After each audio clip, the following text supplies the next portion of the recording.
welcome to the first snapshot of the year, 23W03A.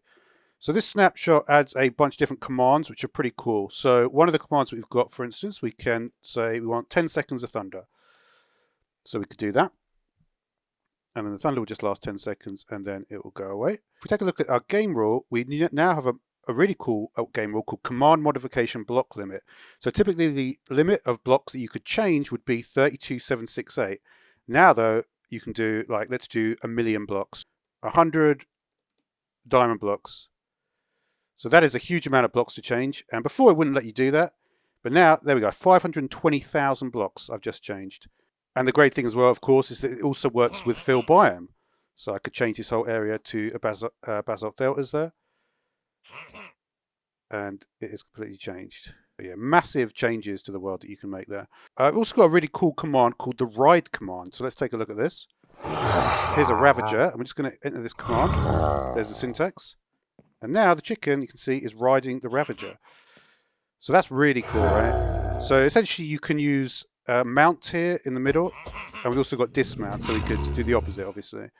There's also this sort of like concept now in, like, if we look at the new execute on command of passengers and vehicle. Passenger was there before, not vehicle so much.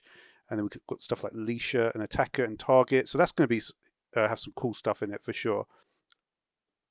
I did just want to like illustrate something really cool about the clone command here though. So if we go to the end, for example, right? I can then use the clone command now. And we can got some more syntax here. Clone from, so we'll clone from the overworld in the same spot, right?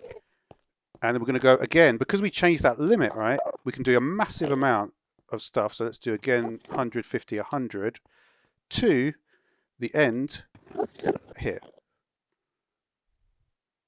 So look at that. Probably a little bit low down there, but that is the whole cave system that we've just and then some of the surface here. You can see this is actually the bottom here of a woodland mansion. Let's actually get the rest of the chunk, shall we? So I'll just stand about here, do the same, and I could even make that bigger, like if I change the limit. But it's just wild, the amount of stuff that you can change, right? So that is literally the whole mansion here. It works very well with this, the set world spawn command, to keep the chunks loaded. So you can load from any area you want. But yeah, so that's a really cool way just to bring in large areas from a different dimension. But yeah, amazing stuff from the first snapshot, especially with that changing the amount of blocks you can change. And yeah, so thanks for watching.